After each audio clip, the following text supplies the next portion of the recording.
Welcome. We'll give this just a few minutes as everyone begins to join us. Thank you for joining us today.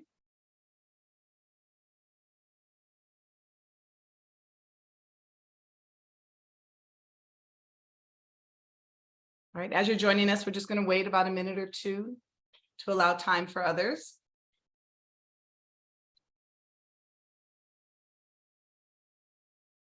Thank you, Lonnie. We're glad that you're here as well.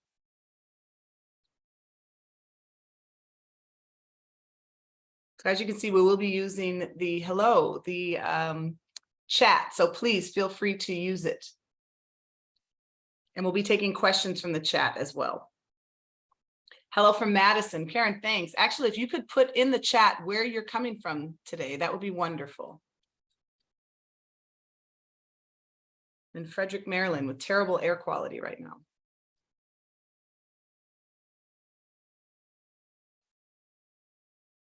A lot of folks coming in from Seattle.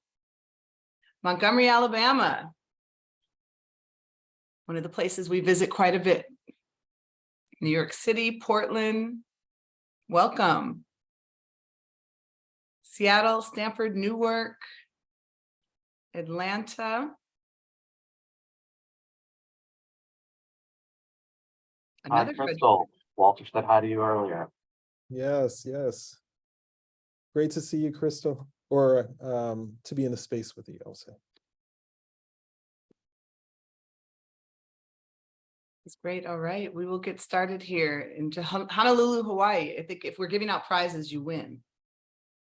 Wouldn't that be lovely? All right, well, welcome everybody. Thank you so much for joining us today as we welcome Dr. Walter Conwell to speak about the history and future of Black physicians. Before we get started here, I wanted to give you a little bit of background on this partnership that we have. Dr. David Horn from the University of Washington will do the formal introductions for our esteemed guest today, Dr. Conwell. Before we get to that, I'd like to talk about how we have arrived at this particular moment. I'm joined also by Sean Greenlee, who is part of the University of Washington Department of Medicine, as well as David Horn, Dr. David Horn. I am Terry Ann Scott, and I'm the director for the Institute for Common Power.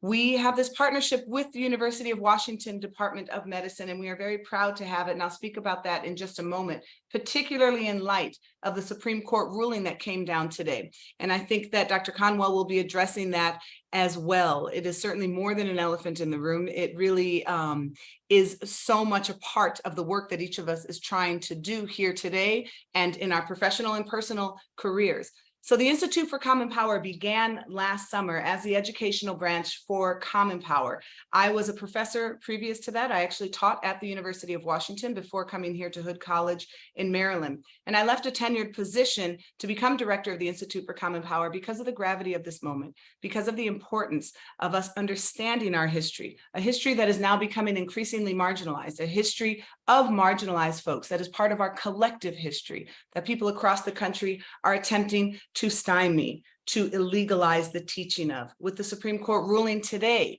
what we see is a dismissal of institutional racism, a dismissal of just how far-reaching structural and institutional racism is. But we know that we can fight that. And that's what we do with the Institute for Common Power. And we do that through conferences and workshops and learning tours and taking educators through spaces in the South.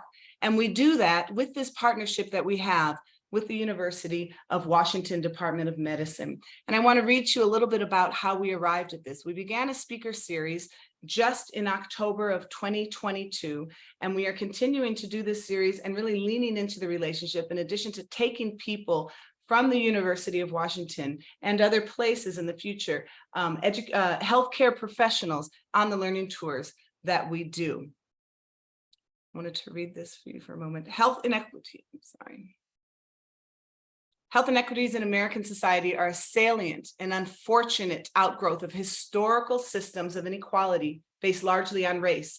We understand, and when I say we, I mean us at the Institute for Common Power and at the University of Washington Department of Medicine, that racialized disparities in healthcare and health outcomes must be acknowledged to be eliminated. To this end, we're committed to offering educational programming and resources that serve to address and analyze implicit bias in medicine in an effort to encourage the dismantling of inequities in American healthcare systems. We believe education can and must lead to action.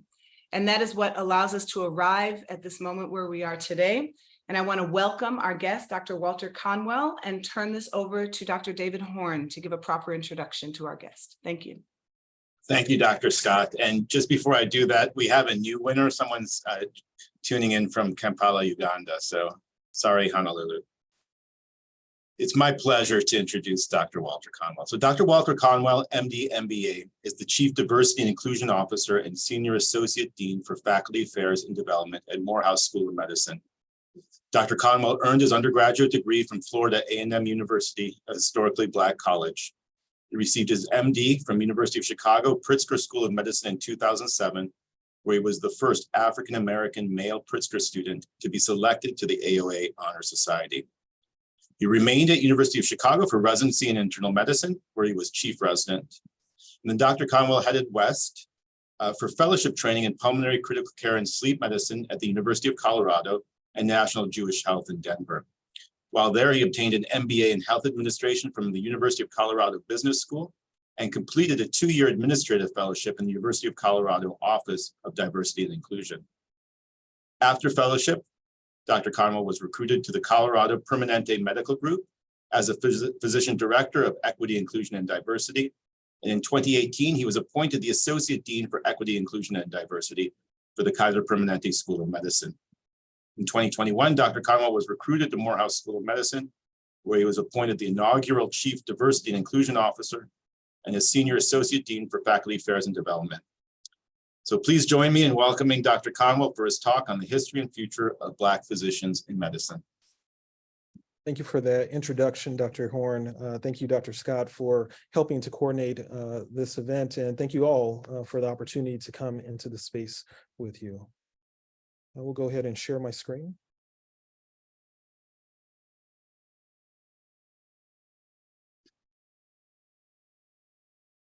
I would just like to confirm that folks can see it. All right.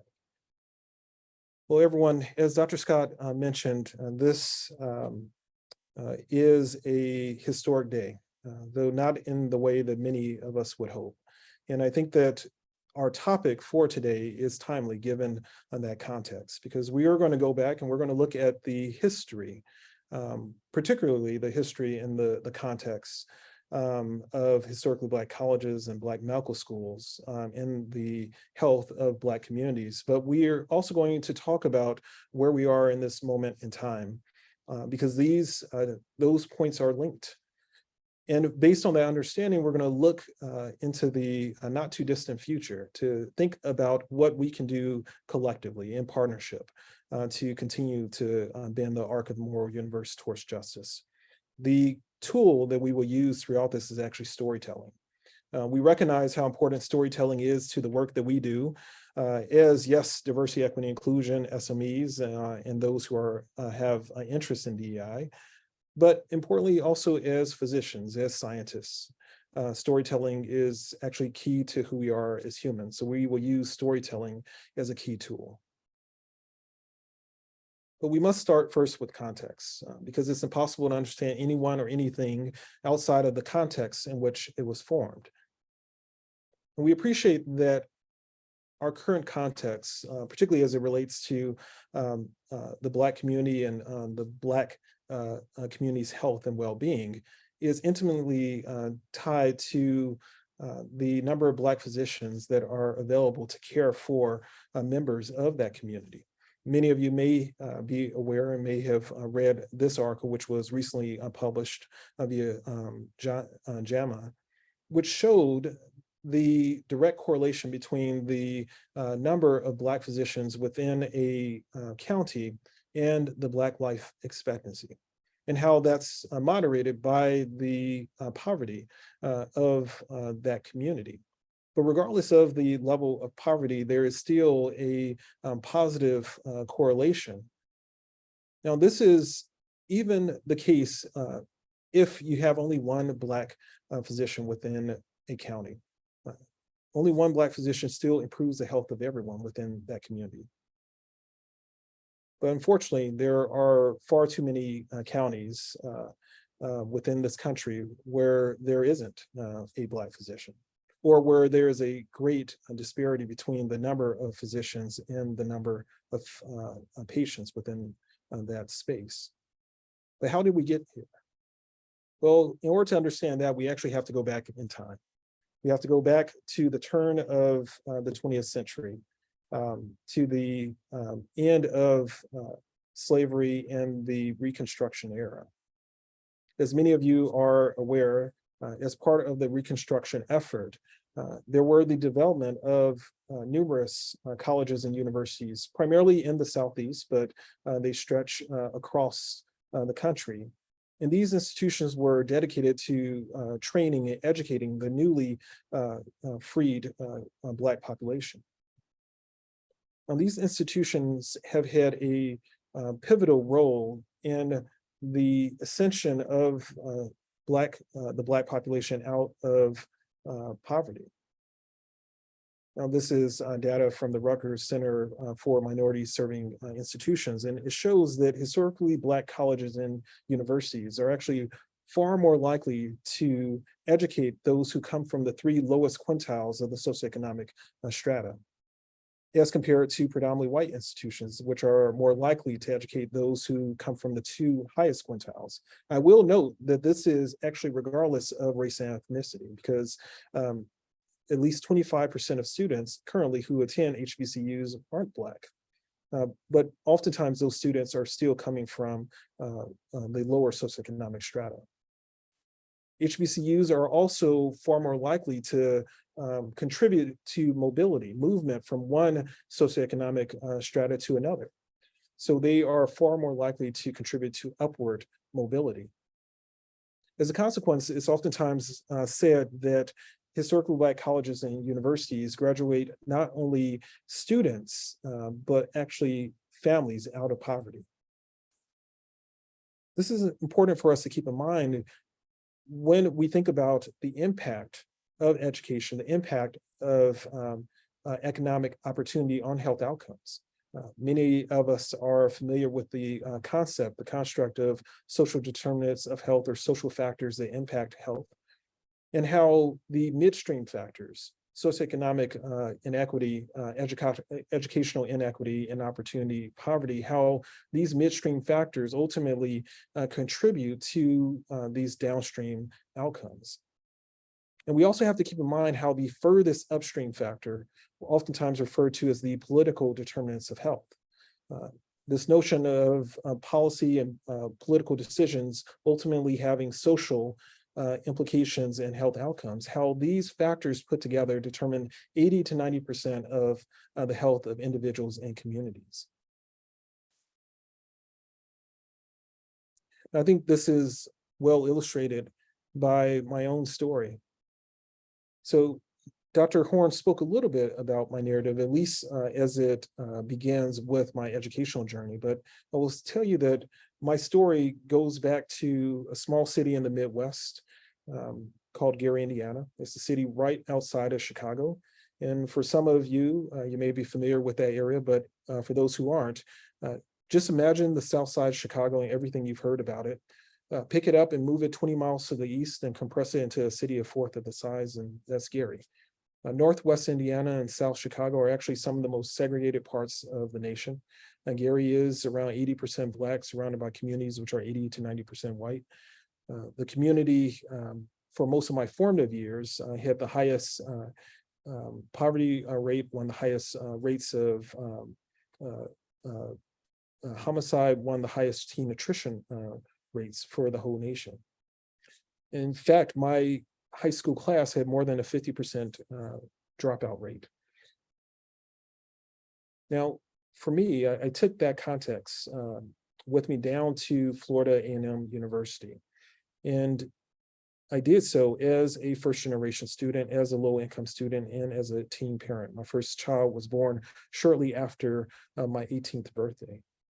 And I ended up thriving down at Florida A&M, down at FAMU, which is a historically Black college and university, not because of my sheer force of will, but because of the system of support I found myself in. And that experience really became foundational for me, and it helped to set in place the my why, which I define as finding those who have the greatest need and helping them through their greatest times of need. And then also the arc for my career. And at each point within that arc, I was guided by strong role models, such as Dr. Bill McDade, whose picture you see here, who was my dean for multicultural affairs at the University of Chicago, or Rosita Reagan, who was my dean at U of C as well. I found communities of support, both at the medical school level at U Chicago and ultimately at the residency level. I know many of my co-residents are actually in the audience today, Bajan and Crystal and Jake. So it's wonderful to be in the space with you here again. Similarly, as I went out to the University of Colorado, as I transitioned into the Kaiser Permanente system, and ultimately as I came here to the Morehouse School of Medicine, I have consistently been supported and have found and helped to enrich these systems of support. And by me going on to college, going on to medical school, I know how that dramatically impacted my life, my family, but in fact, my entire community.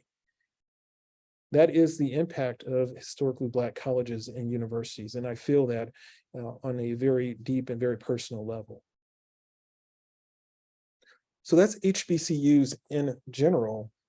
But what about Black medical schools and the impact that they have had on the Black community and the health and well-being of that community? Well, within that large number of historically Black colleges and universities, HBCUs, which were developed during the Reconstruction era, you may or may not know that approximately a dozen Black medical schools were formed. Many of these schools closed within a few years of opening due to resource constraints, but many of them actually survived. That was at least until the Flexner Report of 1910. I know many are familiar with the Flexner Report. For those who aren't, if we think about the context of medical education at the turn of the 20th century, there was a lot of variability. There were some institutions like Johns Hopkins and Harvard, which had very structured programs. Hopkins particularly had a medical education program which was structured and based off of the German model. And there were other programs which were more like apprenticeships. So if you wanted to become a physician in one of those programs, you just found a physician, worked with them as an apprentice for a few years, and then they would sign on a sheet of paper saying that you're now qualified to practice medicine, and you could go out and hang up your shingle. Now that should sound ridiculous to us today, but that's literally the way the medical education worked. And because of that variability and the variable outcomes born out of it, the Carnegie Foundation felt the need to standardize things. And they hired Abraham Flexner to go all around North America to do an audit of these medical schools and ultimately to produce a report providing some recommendations for what medical education should look like. And that's exactly what he did. And during that audit, he visited 8 Black medical schools. Now, his view of these schools, though ultimately as represented in his report, were laced with bias.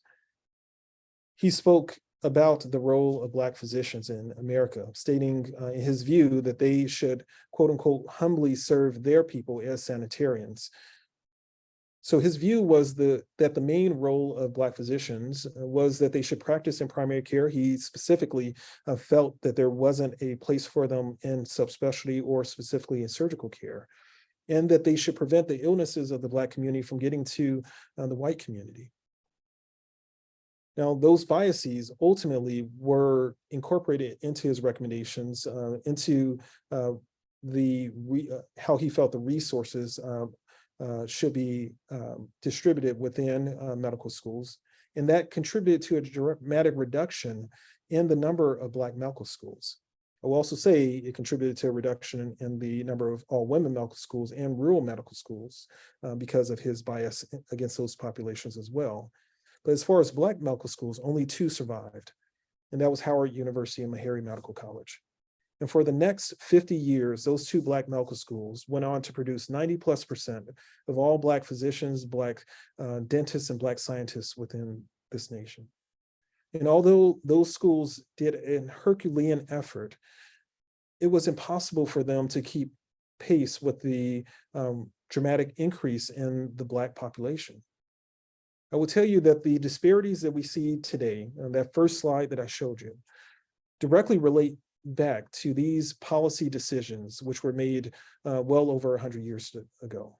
Again, this notion of the political determinants, how policy decisions and political decisions ultimately have social implications and health outcomes. And that ties in as well to the access that the Black population had to healthcare. Now, it's important to think and imagine a different world and how things could have turned out. This is another article published in JAMA in 2020, which estimated the number of physicians we could have currently if at least 5 of those Black medical schools had remained open. And that although the estimates vary, we would have an additional 27,000 to 35,000 physicians today. So when did all of this change? Well, partly in 1964 with the passing of the Civil Rights Act, which outlawed racial segregation in schools. But it was quickly recognized that it wasn't enough to just outlaw racial segregation. We actually needed more affirmative steps, more proactive steps. And I think that was communicated very well by President Lyndon B. Johnson during his speech on the campus of Howard University, where he framed the concept of affirmative action, saying in part, "You do not wipe away the scars of centuries by saying, now you are free to go where you want, do as you desire, and choose the leaders you please.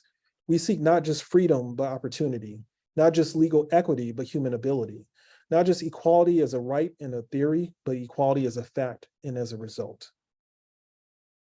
I think his words really encapsulate this notion of the difference between equality and equity.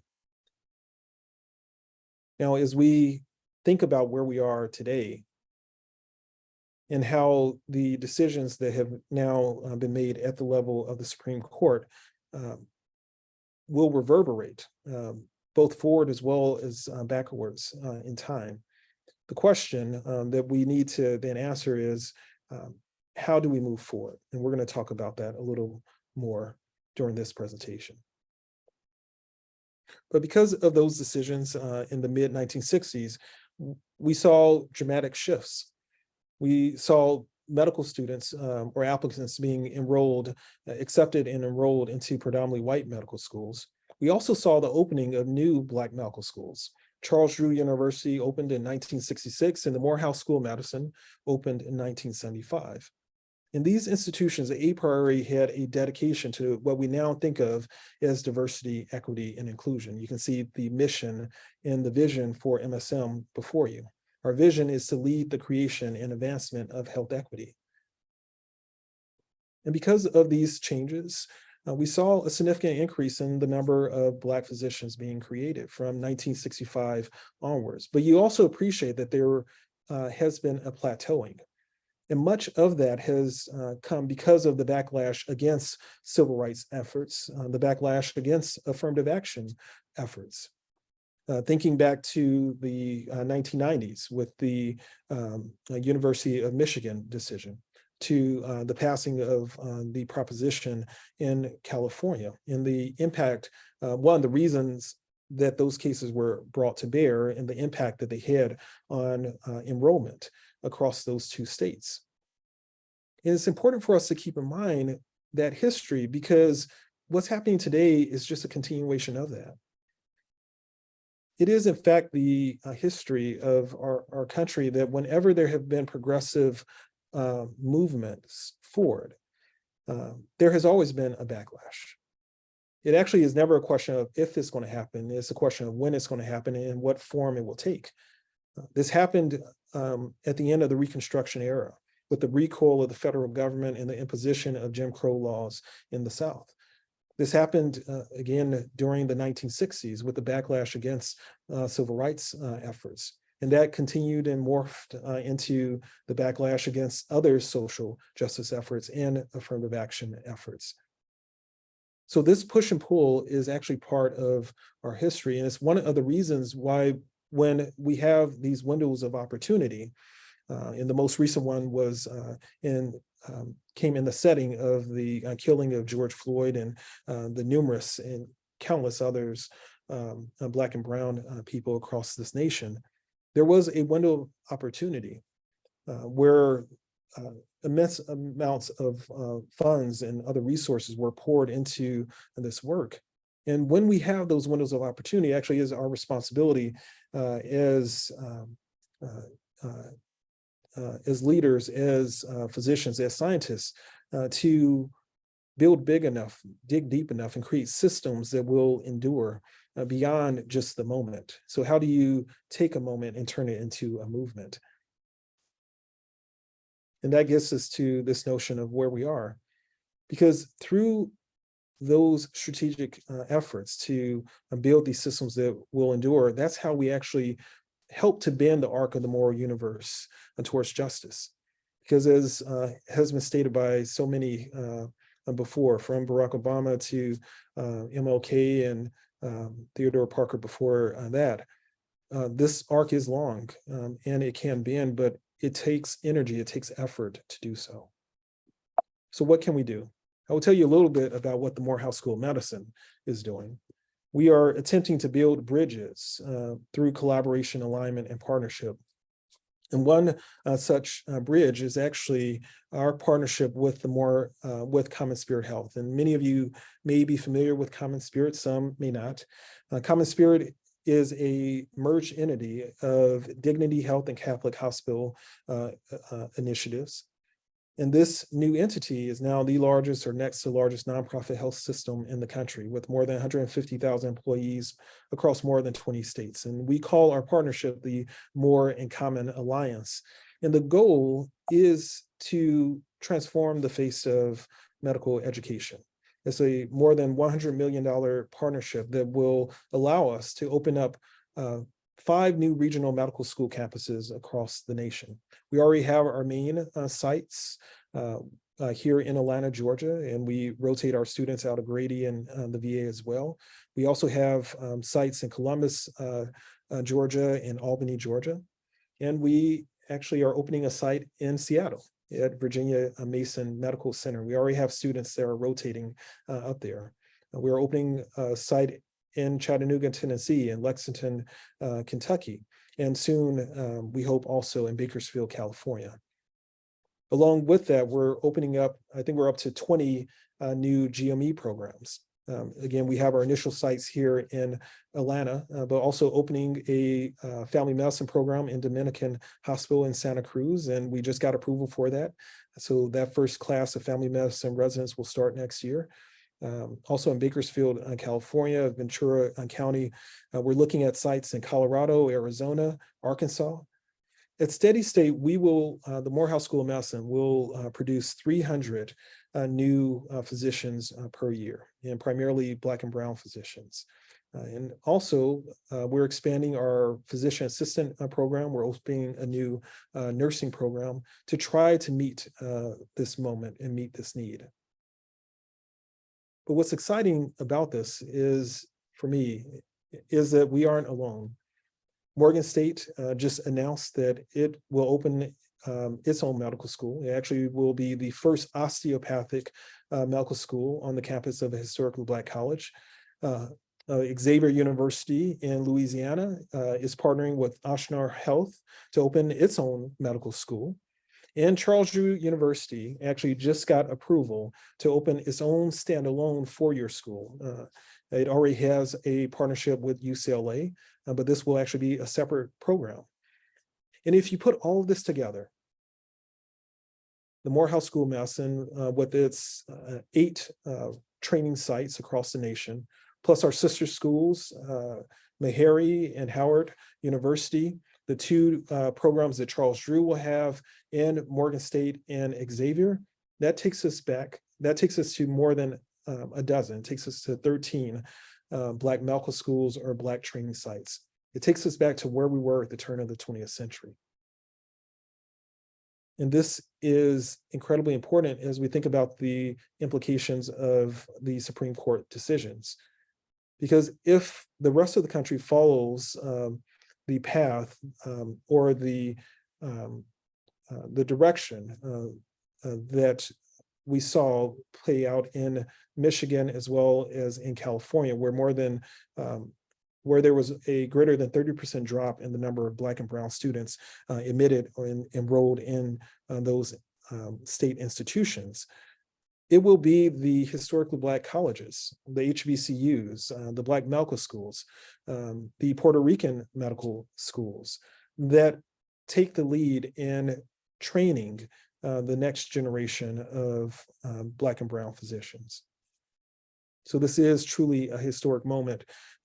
Yes, in a negative way, but then perhaps an opportunity to enhance the resources and enhance the capability of these institutions that have historically done this work. And we are also very excited about the current partnerships, other current partnerships that we have and opportunities to grow those partnerships, and particularly our partnerships with the University of Washington. We already have a dual degree program with University of Washington, and I'm sure many of you were actually aware of that. So the leadership of our president, Dr. Valerie Montgomery Rice, and also the University of Washington, professor of medical genetics, Dr. Mary Claire King, their vision to start this dual degree program and the incredible fruits it has already yielded. Dr. Miles Freeman, who worked in the lab of Dr. Rob McClellan, graduated, I think, 2 years ago with his MD and PhD. Dr. Zachary Murphy just finished, and Dr. Kevin Thornton just finished. And we have more students who are coming through the pipeline and who are benefiting from the incredible climate and culture, the incredible learning environment that you all there at the University of Washington are creating.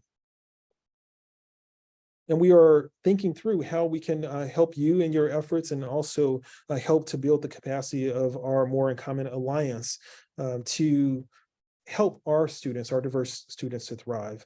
Thinking through how to build a culturally humble learning environment. And this notion of cultural humility is very different from the construct of cultural competence, whereby cultural competence is often about having a checklist of items that you think about before you engage with someone who is different from you, versus cultural humility, as defined by Dr. Melanie Tervalan and Dr. Jan Marie Garcia, is more so about leaving space for someone to define the aspects of identity that are most important to them.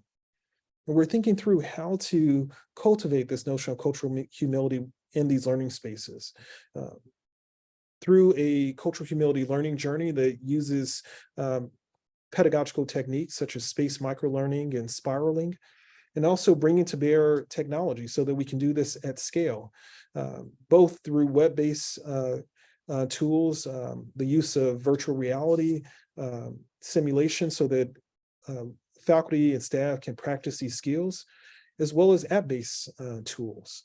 So we're very excited about the opportunity to build and scale this across the country to ensure that our students are getting the education in the environments that they deserve. So I do hope and encourage you all to reflect upon what we discuss and think about what you can do to bend that arc of the moral universe towards justice. It is definitely disheartening. I think many of us are disheartened by the Supreme Court ruling, but this isn't the end of a story. Stories never really end, right? They just continue. And the question is, how are we going to write the next chapter?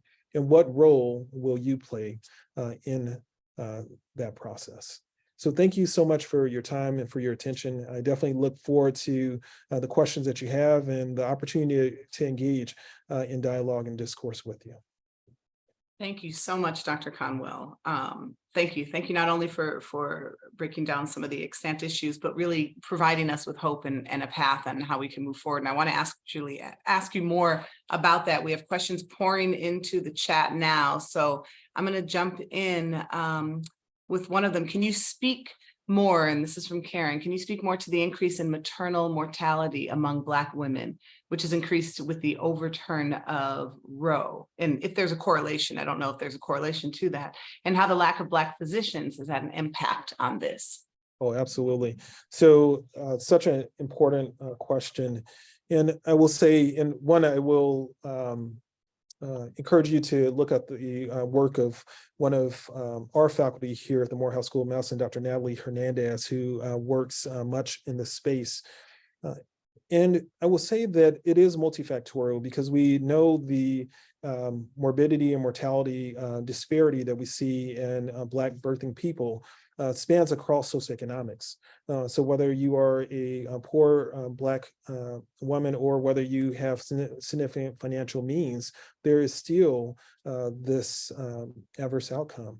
Now, much of that is related to the biases that are built into our systems. So both the individual biases as well as the systemic biases. Even if we think about the protocols that are used to determine if and when to do cesarean section, those may not consider the unique context of Black birthing people. We think about the larger context and how the racial micro and macroaggressions that Black birthing people may deal with over the course of their lives, and how that impacts them from the standpoint of elevated cortisol levels, how that will impact glucose control and blood pressure control. So it's all of these factors.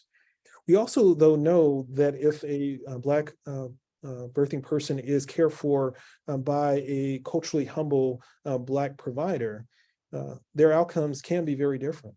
So to the question that was raised, this is one of the reasons why having racial concordance can be beneficial. And it is one of the reasons why we still have to think about raising the cultural humility of the entire workforce, and particularly for the entire workforce that is caring for these individuals. And that can be done both through some of the work we've already talked about, and also increasing the number of culturally humble doulas, increasing the number of culturally humble patient navigators that can help to support Black birthing women, Black birthing people in the care delivery teams. So we really do have to think holistically about this problem. And the same thing can be said about so many other disease states. There isn't one silver bullet. We have to think about all the different levers that we can pull. Thank you. And related to that, I'm a historian by training, and you made a statement. You said, how do you take a moment and turn it into a movement? And so in my own studies, obviously, that is what I study and see and think about. And it allows us, we allow it to serve as motivation for us and as we go forward. So you talked a bit about taking those moments and turning them into a movement, specifically some of the things that you are doing at Morehouse and beyond. Now, you all are doing things other schools and other individuals are not. So people who are attending this lecture here are coming presumably to hear what you have to say and to think about how they can also impact society and make a difference. So what are your suggestions? And I know it's not a fair question because there are so many answers to that, but where do we begin? For other healthcare professionals on the call, as well as for laypersons who are here, what are 1 or 2 or 3 things that they can do immediately today or tomorrow to begin to take a moment and move it into a movement? Wonderful question. So I will say, working from the outside, from the inside out. So we first have to think of ourselves and our own positionality. I do encourage all of us to think through how we can build our own cultural humility. Now, cultural humility has 4 main elements. I think perhaps maybe as a follow-up, we can make available some resources so folks can learn a bit more about it. But we think about the importance of lifelong learning and critical self-reflection. Because that tells us that, and this is why it's very different from cultural competence, it tells us that we will never get to the point where we know everything about actually even our own culture, let alone someone else's culture, or how they may navigate the world. So we have to continue to build our own knowledge, our own capacity. Secondly, we have to recognize and address power imbalances. There are always power differentials. And power tends to recapitulate itself as well. So meaning that just because you have a person of color at the highest position in an organization or a company, or a woman, that everything will be fine. because typically these systems of oppression tend to reform. So we have to continue to ask the question, what are the power dynamics at play? Who has it, who doesn't, and what can we do to rebalance those dynamics?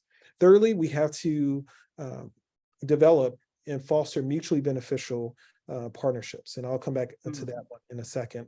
And the fourth element of cultural humility is ensuring institutional accountability.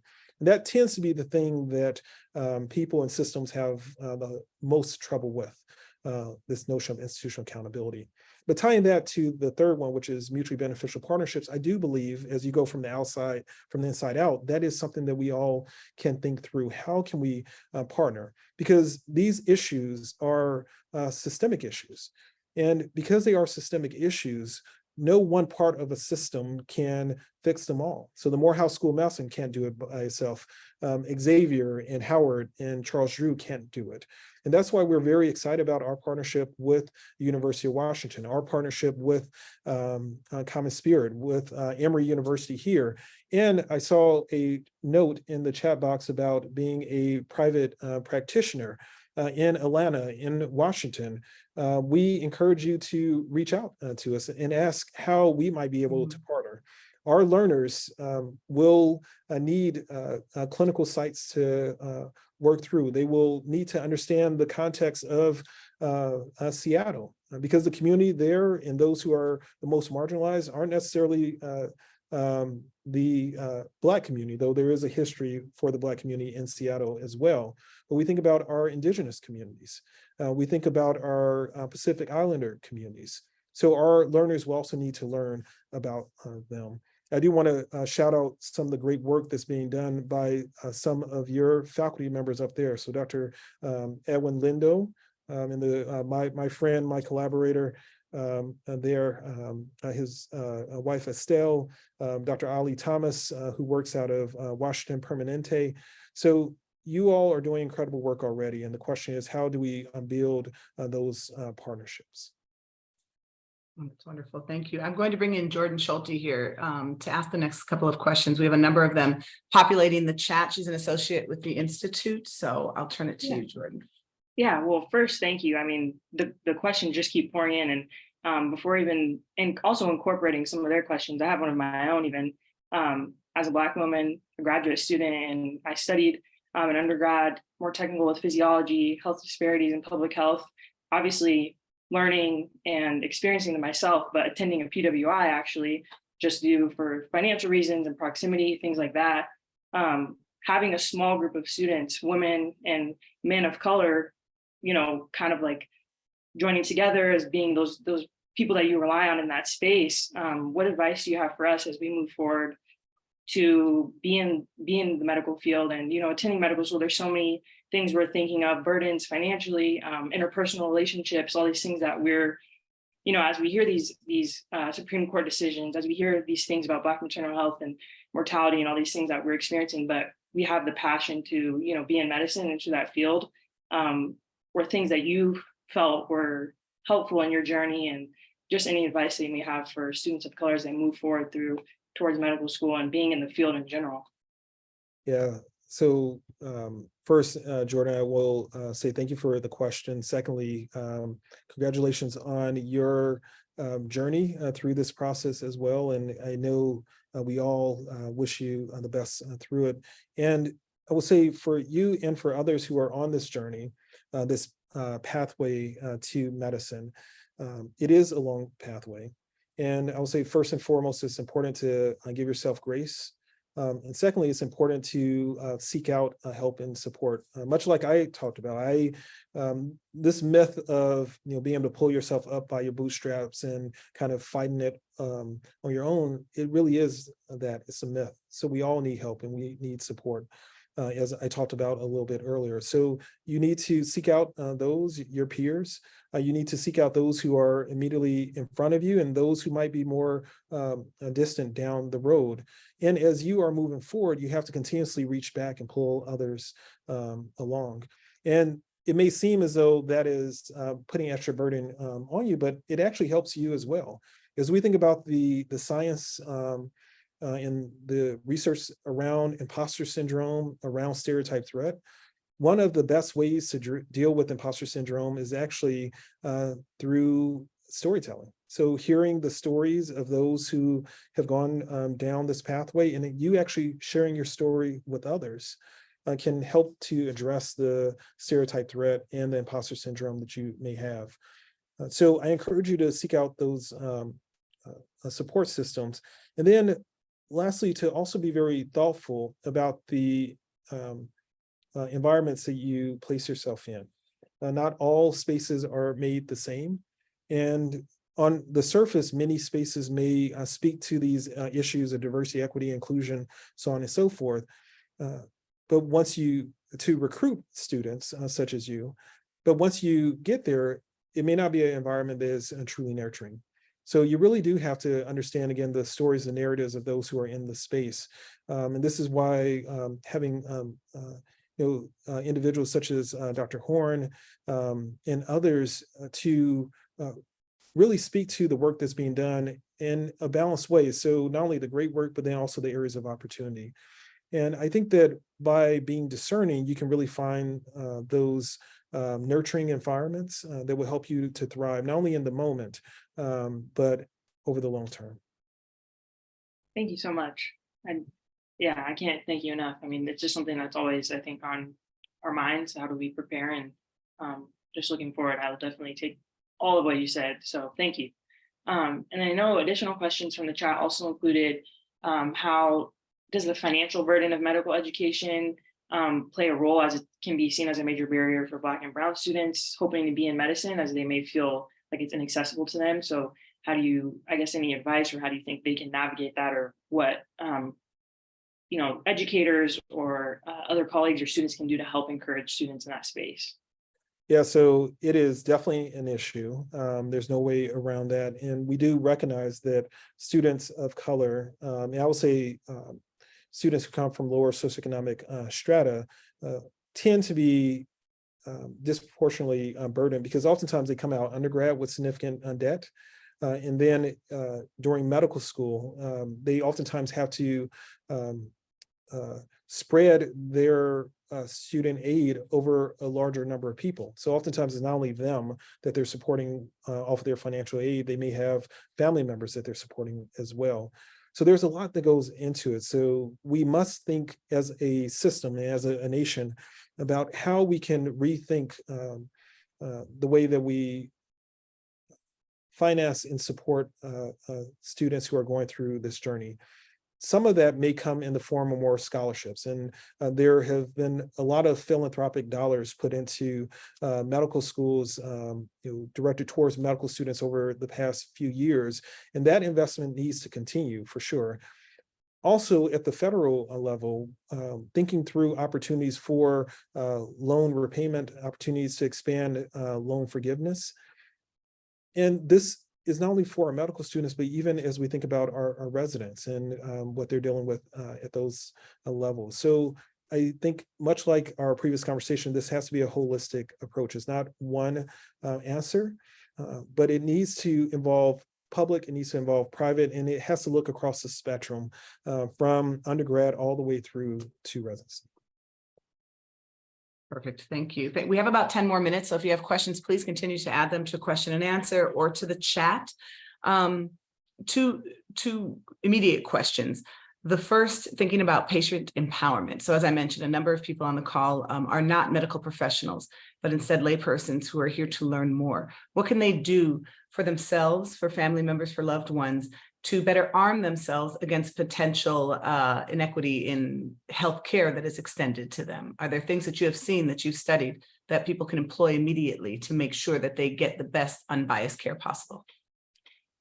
So another wonderful question. I will say education is critically important. So meaning that patients must, to the degree that they can, educate themselves. So much like we talked about today, understanding the history of racism in medicine. So reading, various different books, watching documentaries, talking with community members, just so that you have some context. I think that is helpful. But it has to be more than that, because if we put this all on our patients, we are disadvantaging them. So the system itself actually has to be structured in a way that helps helps patients to realize their power. So I try not to use words such as empowering other people, because patients already have power. The fact that they can choose where to go and spend their money actually is an expression of power. And the system also has to lower the barriers or the constraints that prevent them from being able to use that power. Some ways that that can be accomplished is by expanding patient navigator programs, by expanding community health worker programs. All of these tools, as I mentioned earlier, a doula program, so on and so forth, all of these tools can help patients to understand the systems that they're trying to navigate, and ultimately get the care that they rightly deserve. We also have to think through opportunities to leverage technology. Right now, the issue of AI and machine learning is definitely all the buzz, and there are opportunities for us to use AI and machine learning to bring about more equitable outcomes. There are some new health tech startups which are out there that are looking through how to scan through the electronic health record to identify evidence of bias. So race-based corrections for PFTs or GFR, and to give these insights to the provider, much like we get other notifications, but also to give insights to patients. And that is one way that you can further empower patients, so that they know not only about their medical issue, but really how is the system set up to either help them or maybe to disadvantage them. And with that knowledge, they can be better equipped when they go into these discussions with their provider. Perfect. Thank you for that. There's a question in the question and answer that laments the lack of Black medical students and residents in many of the PWIs across the country. And the question says, do you think and do you know of examples of how diversity in leadership can lead to diversity in the student body and workforce? Oh, yes. And actually, that's really where it needs to start. Too often, we try to do it the other way around. And it is true, we actually do need to try to grow our own. So if you have a local community college, so working with that community college through pathway programming to get those students into college, and working with those college students through pathway or pipeline programs to get them to your medical school, so on and so forth. Though at the end of that pipeline or that pathway, there still needs to be a senior faculty member, a senior leader, because that pipeline doesn't actually end until after you are a junior faculty member. We sometimes think of pipeline programs as ending with undergrad or maybe with medical school, but that's not the case. It's actually our junior faculty who are oftentimes at greatest risk. So you actually need pipeline or pathway program, and we oftentimes call those faculty development programs, but they are serving a very similar function. You actually still need those programs in place, and you need these leaders that can serve as mentors. Mm-hmm. And oftentimes,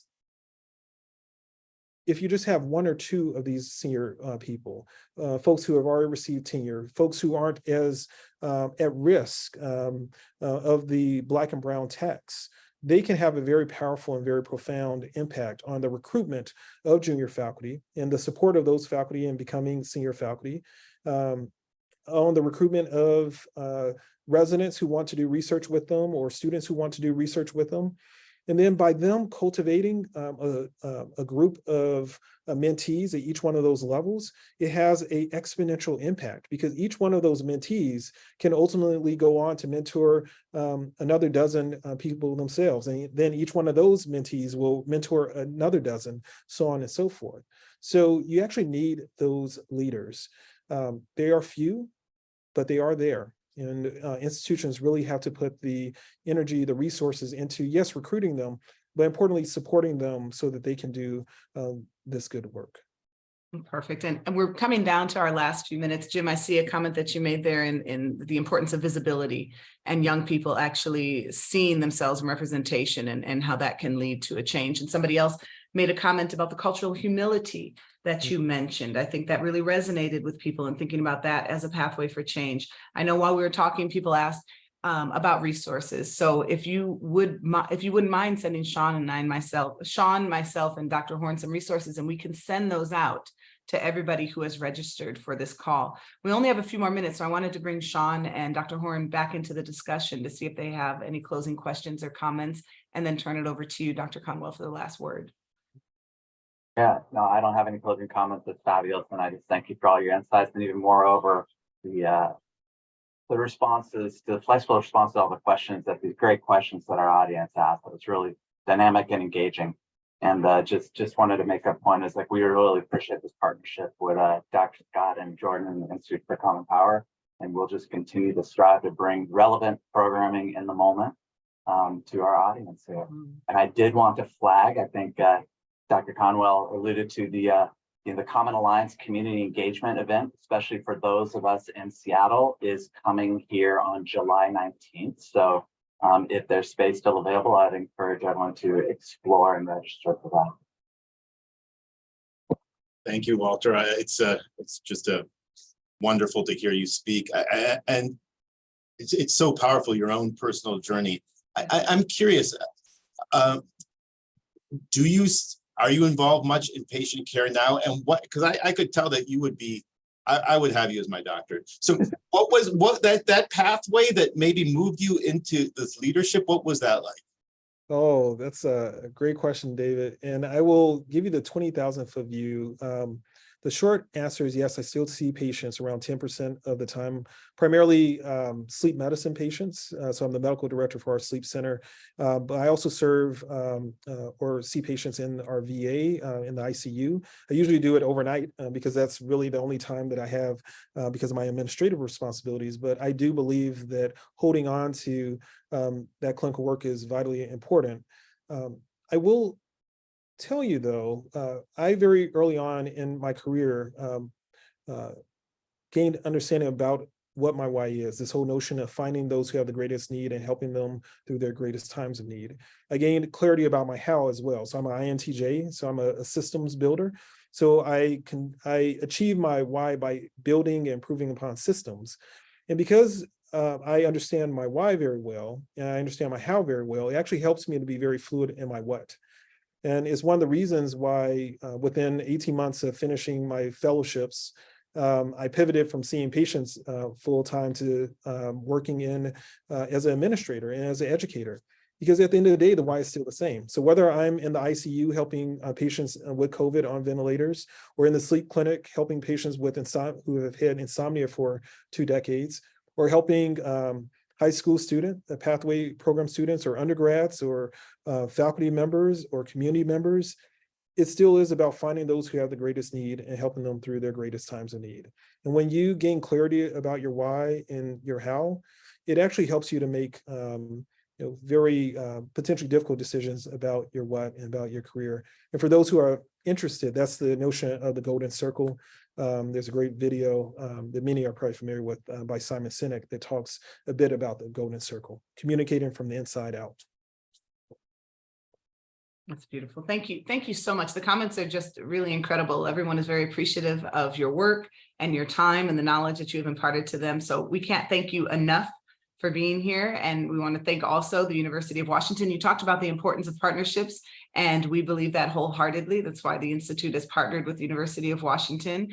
And it's wonderful then to be able to have you in the circle as well. So thank you again, Dr. Conwell, very much, not only for being here today, but for the work that you are doing generally. And thank you all, everyone here, for coming. So we will send out an email to follow up in the next couple of days that will include a recording to this lecture today, as well as the resources that Dr. Conwell shares with us. And we will be sure to let you know about upcoming lectures as well. Thank you to everyone. Have a beautiful day.